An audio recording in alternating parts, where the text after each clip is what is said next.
Hello বন্ধুরা, কেমন আছো তোমরা? আশা করি সকলেই ভালো আছো, আমরাও ভালো আছি। তো আজকে হচ্ছে আমরা যাব বন্দে ভারত দিয়ে পুরী। তার জন্য এখন আছি আমরা কলকাতার হোটেলে। কলকাতার হোটেলে আজকে তাড়াতাড়ি উঠে গেছি, একদম ৩টার সময় উঠে ৪টা সাড়ে ৪টার মধ্যে টোটালি আমরা সবাই রেডি হয়ে গেছি। তো এখানে আমার মেয়েটা মানে একদম ঘুমিয়েছিল, তো ওটাকে উঠিয়ে সবাই রেডি টেডি হয়ে তো প্রায় ৫টা প্রায় পৌনে ৫টার মধ্যে আমরা টোটালি হোটেল থেকে বেরিয়ে গেছিলাম। তো আমাদের অলরেডি আগের দিন রাত্রেবেলায় ট্যাক্সি ঠিক করা ছিল। তো ট্যাক্সি হোটেলের নিচেই ছিল। তো ওই ট্যাক্সি নিচে এসেই আমরা পেয়ে ফেলেছি। উনি এখানেই রয়ে গেছিলেন, উনি আর বাড়িতে যাননি। তো যাই হোক, তার জন্য আমাদের তাড়াতাড়ি হয়ে গেছে। তো দেখো, কলকাতা শহর কিন্তু কোনো সময় ঘুমায় না। যে বলে না যে মেট্রো সিটিগুলো কখনো ঘুমায় না, সেটা কিন্তু একদম ঠিক। সারা রাত্র এখানে গাড়ি ঘোড়া চলন সব কিছু চলতে থাকে, পুরো একদম নর্মালের মতো। তো যাই হোক, সূর্যের আলো এখনও ফোটেনি, তার মধ্যে আমরা বেরিয়ে গেছি হোটেল থেকে। আজকে 6:10 বন্দে ভারত আমরা ধরবো। তো বন্দে ভারতের জন্য বিশাল পরিমাণ এক্সাইটমেন্ট, বন্দে ভারত চড়বো দেখে এত রাত্র করে বাচ্চাদের নিয়ে আমরা এসে পড়েছি। তো আমরা শিয়ালদার কাছাকাছি ছিলাম, তো মহাত্মা গান্ধী রোডে। ওখান থেকে যে হাওড়া পৌঁছতে আমাদের বেশি থেকে বেশি মানে 20 মিনিটের মতো লেগেছে, কারণ একদম জ্যাম ছিল না, রাস্তায় কিছু ছিল না, রাত্রেই তো ছিল, এখনও তো ভোরও হয়নি, কিছু ছিল না। তো এই যে পৌঁছে গেছি আমরা হাওড়া স্টেশনে। তো হাওড়া স্টেশনে এসেই না, এই যে গাছগুলো পেছনে দেখালাম আমি তোমাদের, এগুলো দেখে না আমার খুব ভালো লেগেছিল যে এই যে এত সুন্দর করে ওরা গাছগুলো মেনটেন করে রেখেছে। আর আমার কাছে খুব ভালো লেগেছে। তো যাই হোক, এগুলো দেখে আমরা এখানে ওয়েট করছিলাম। তো স্টেশনে বেশি মানুষ তো ছিল না, যারা বন্দে ভারতে ছিল যাদের, এর মধ্যে বলতে বলতেই মানে অনেকক্ষণ লেট হয়েছে, প্রায় 1 ঘন্টা মতো আমরা এখানে স্টেশনে বসেছিলাম। তারপরে হঠাৎ করে না একদম মানে কুয়াশা চাদরে পুরো স্টেশনটা ঢেকে গেল। তা আমরাও সবাই নাক মুখ ঢেকে, মেয়েদের চাদর টাদর পরিয়ে ঢেকে একদম ওয়েট করছিলাম। তো ফাইনালি বন্দে ভারত ঢুকে গেছে। তো এই হচ্ছে বন্দে ভারত। বন্দে ভারত চড়ার জন্য বিশাল পরিমাণ এক্সাইটেড ছিলাম, যার জন্য রাত করে উঠতেও কোনো মানে দুঃখ ছিল না যে এত রাত করে উঠছি, ঘুমোতে পারছি না, কিছু না। তো আমাদের সিটটাও না ভীষণ সুন্দর পড়েছিল। তো এই যে দেখতে পাচ্ছ, একদম সামনে টেবিল দেওয়া, আর এই যে 3টে সিট, আর এর পরের সিটগুলো কিন্তু ফ্লাইটের মতো সিটগুলো, একটা সিটের পেছনে একটা সিট, আর আমাদের সিটটার সামনে এরকম টেবিল ছিল। তো আমাদের বিশাল ভালো লেগেছে, ভীষণ পরিমাণ ভালো লেগেছে যে ফাইনালি প্রথমবারই আমরা এই সিটটা পেয়ে ফেলেছি। কারণ আশেপাশের প্যাসেঞ্জাররা অনেকেই বলছিল যে অনেকবার চড়েও নাকি তারা এই সিটটা পায় না। তো এই ছিল বন্দে ভারতের ব্রেকফাস্ট। এটা ছিল ননভেজ ব্রেকফাস্ট, যেখানে দিয়েছিল ডিমের অমলেট, ফ্রেঞ্চ ফ্রাইজ। আর এটা ছিল ভেজ ব্রেকফাস্ট, যেখানে দিয়েছিল আলুর চপ, ফ্রেঞ্চ ফ্রাইজ, ফ্রুটি, কেক, এইসব। আর আমাদেরটার মধ্যে শুধু ছিল ডিমের অমলেট, বাকি যা ছিল সবই সেম ছিল। তার আগে অবশ্য 1 কাপ করে চা দিয়ে গেছিলো, চায়ের সরঞ্জাম দিয়ে গেছিলো, আর গরম জল দিয়ে গেছিলো। ওটা দিয়ে মানে নিজেরা নিজেদের ইচ্ছে মতো চা বানিয়ে খাও, যদি লিকার খাও বা দুধ চা খাও। তো আমি এখানে না বসে বসে আমার ভিডিও নিচ্ছিলাম খাওয়ার। তো আমার হাজব্যান্ড বললো, দাও তোমাকে ব্লগ করে দিই। তো ও না প্রথম যখন আমি ব্লগ করতাম, ও একদমই ব্লগ করা পছন্দ করতো না। তো এখন দেখতে পাচ্ছি কি না, আমার বলতে লাগে না, ও নিজে থেকে অনেক সময় আমাকে অনেক ক্লিপিংস নিয়ে দেয়। আমার প্রিভিয়াস ভিডিওগুলোতেও ও অনেক ক্লিপিংস আমার নিয়ে দিয়েছে, যেগুলো মানে ওর ক্লিপিংস। তো এখানে মানে আমি খাচ্ছি যে এই ভিডিওটা ও পুরোটা শ্যুট করেছে, কিন্তু যাই হোক, আমার খুব ভালোই লেগেছে যে এখন ওরও মানে আমার যে ইন্টারেস্টটা, এর মধ্যে ওর মধ্যেও কিছুটা আসছে। তো এই কি নদী ক্রস করে গেলাম একদমই বুঝতে পারছি না। যাই হোক, বন্দে ভারতের স্টেশনগুলোর নাম বলে দিচ্ছিল, কতক্ষণ কোন স্পিডে যাচ্ছিল সেটাও বলে দিচ্ছিল। প্রথম দিকে তো প্রচণ্ড পরিমাণ কুয়াশা ছিল, যে আমরা কুয়াশার জন্য না একদমই ট্রেন স্পিড দেয়নি। আর একজনকে আমি তোমাদের দেখাই, চলো, যে ওই যে দূরে দেখতে পাচ্ছ আমাদের বাংলা সিরিয়ালে যে শ্রুতি দাস আছে, শ্রুতি দাসের হাজব্যান্ড আমাদের সাথে একই ট্রেন দিয়ে যাত্রা করেছে। আজ প্রথম দিকে তো আমি চিনতেই পারিনি, আমি মনে মনে ভাবছিলাম কি সত্যিই কি ওরাও কি এরকম বন্দে ভারতে দাঁড়িয়ে দাঁড়িয়ে যাবে নাকি। তারপরে দেখলাম যে না, আশেপাশে সবাই এক কথাই বলছে যে এটা শ্রুতি দাসের হাজব্যান্ড। যাই হোক, কোনো পরিমাণ সেলিব্রিটিকে কাছ থেকে প্রথম দেখা, মানে এত কাছ থেকে প্রথম দেখা। এমনিতে তো বম্বে এয়ারপোর্টে অনেক সেলিব্রিটি দেখেছি, কিন্তু এত কাছ থেকে একই ট্রেনের মধ্যে, একই কম্পার্টমেন্টের মধ্যে ফার্স্ট টাইম কোনো সেলিব্রিটির সাথে ট্রাভেল করছি, ভালোই লাগছিল। তো আমাদের সামনে পড়েছিল অনেক বাচ্চা, আর আমাদের সাথেও ছিল বাচ্চা। তো এই যে, তো ফাইনালি আমরা পুরী পৌঁছে গেছিলাম, বন্দে ভারত ল্যান্ড করে দিয়েছিল।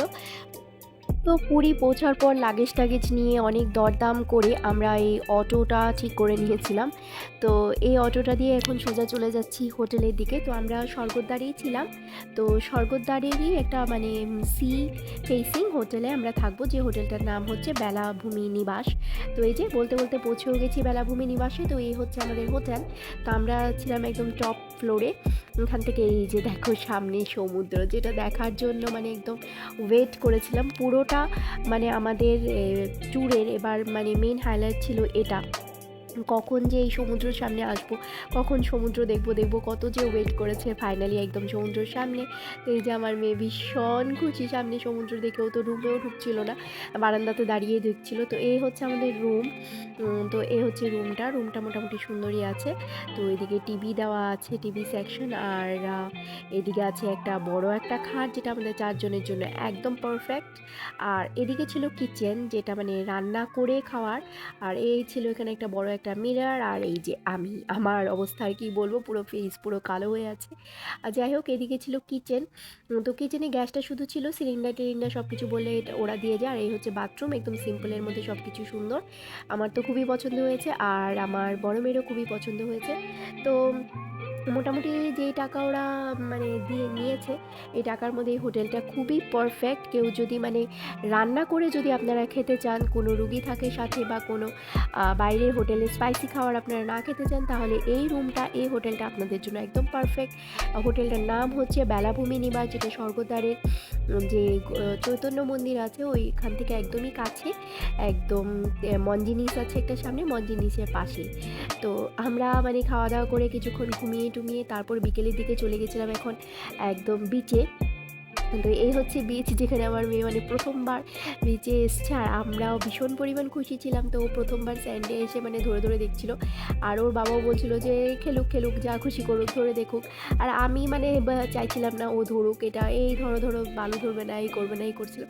তো ওর বাবা বলছিল ছেড়ে দাও, যা করতে চায় করুক। তো মানে প্রথমে এসে আমার মেয়ে এখানে জুতো টুতো খুলে ওই যে দৌড়ে টৌড়ে চলে যাচ্ছিল জলে।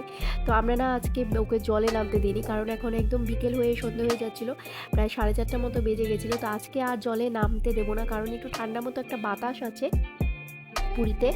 তো ওয়েদার এমনি খুবই ভালো, সেই কটকটে গরমটা নেই, কিন্তু একটা হালকা মতো বাতাস আছে, একটা সোয়েটার বা একটা চাদর চাপিয়ে দিতে লাগে। তো আমি ওর হাতের বালুগুলো বারবার ঝাড়ছিলাম, ও বারবার বালু ধরে ফেলছিল।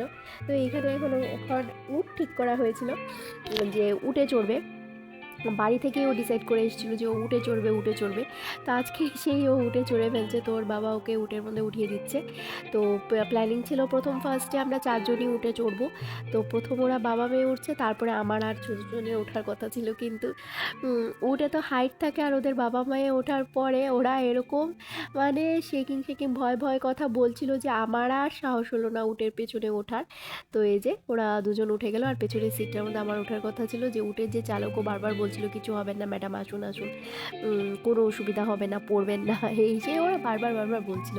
কিন্তু আমার আর সাহসে কুলোচ্ছিল না যে ছোটোটাকে নিয়ে উঠি, কারণ ছোটোটা পড়েই যাবে। লোকটা আমাকে অনেক বোঝানোর চেষ্টা করছিল যে কিছু হবে না। তো ফাইনালি ওরাই উঠলো, আমি উঠলাম না। তো দেখো এখানে প্রায় সন্ধে হয়ে আসছে, এখানে মানুষও হাঁটছে জলের মধ্যে, স্টিল মানুষ এখনও তো মানে ঠান্ডা পড়ে যাচ্ছে, মানে 23 হয়ে যাচ্ছে, ঠান্ডা হয়ে যাচ্ছে, তারপরেও জলে যাচ্ছে। তো ওরা এই যে পুরো রাউন্ড দিয়ে উঠে চলে আসছে এখন। তো মানে উঠটা মানে সোজা বিচে দিয়ে অনেকটা দূরই যায়, ওখান থেকে সোজা আসে। তো আমার মেয়ে আর আমি ছোটো জনকে নিয়ে আমি এখানে ওয়েট করছিলাম। তো এই যে আমরা দুজন এখানে ওয়েট করছিলাম, আর ওরা উঠে করে যাচ্ছিলো। তো দেখতে পাচ্ছ তোমরা কি ভালো বাতাস কিন্তু আছে একটা, আর হালকা ঠান্ডাও লাগছিলো, একদম কটকটে গরমটা ছিল না। ওয়েদার ভালোই ছিল, দিনের বেলা সোয়েটার চাপাতে হয় না, কিন্তু সন্ধ্যার পর থেকে, বিকেলের পরে থেকে যখন সূর্য ডোবে তখন থেকে কিন্তু একটু সোয়েটার টোয়েটার চাপাতে হয়। তো যাই হোক, আমাদের উট চড়া ওদের হয়ে গেছে।